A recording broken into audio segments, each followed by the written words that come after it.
ಊರಲ್ಲಿ ಮಾತ್ರ ಊಟ ಇಕ್ಕಿ ಸಾಯಿಸ್ತಾರೆ. ದೀಪ ಎತ್ಕೊಂಡು ಸುಡೋ ಬಿಸಿಲಲ್ಲಿ ಚಪ್ಪಲಿ ಇಲ್ಲದೆ ದೇವಸ್ಥಾನದವರೆಗೂ ನಡ್ಕೊಂಡೇ ಹೋಗ್ತಾರೆ. ನಾವು ಬೇಟೆ ಕಡೆಯೋದ್ ನೋಡ್ಕೊಂಡು ಬೈಕ್ ಹಾಕೊಂಡು ದೇವಸ್ಥಾನದ ಕಡೆ ಹೊರಟು. ನಾವು ದೇವಸ್ಥಾನದ ಹತ್ರ ಹೋಗಿದ ತಕ್ಷಣ ನೋಡಿದ್ದು ಈ ತಲೆ, ಆನಂತರ ಈ ಶರೀರ. ಮತ್ತೆ ದೇವಸ್ಥಾನದ ಒಳಗಡೆ ಹೋಗಿ ದರ್ಶನ ಮಾಡ್ಕೊಂಡಿದ್ದು ದೇವ್ರ ಅನ್ಕೊಂಡ್ರ ಅಲ್ಲ ಮನುಷ್ಯರನ್ನೇ. ಈ ರಶ್ ಅಲ್ಲಿ ದೇವರೆಲ್ಲಿ ಕಾಣಿಸ್ತಾರೆ.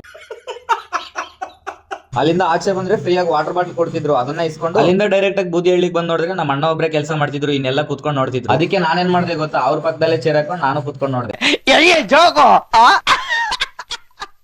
ಈ ಊರಲ್ಲಿ ಮಾತ್ರ ಊಟ ಇಕ್ಕಿ ಸಾಯಿಸ್ತಾರೆ. ನಾನು ಯಾರಂತಾನೆ ಗೊತ್ತಿಲ್ಲ, ಅವ್ರ ಮನೆ ಮುಂದೆ ನಡ್ಕೊಂಡು ಹೋಗ್ತಾ ಇದ್ರೆ ಬಾರಪ್ಪ ಊಟ ಮಾಡಂತವ್ರೆ. ಇನ್ ಈ ಊರಲ್ಲಿ ಎಲ್ಲಾ ಗೊತ್ತಿರೋರೆ. ಇನ್ ಹೆಂಗಿರ್ಬೇಕು ನನ್ ಪರಿಸ್ಥಿತಿ. ಅಯ್ಯೋ ನಾನ್ ಸತ್ತೋಯ್ತೀನಿ ಕಣಣ್ಣ, ಅಣ್ಣ ನನ್ನ ಕೈಲಿ ಆಯ್ತಾ ಇಲ್ಲ.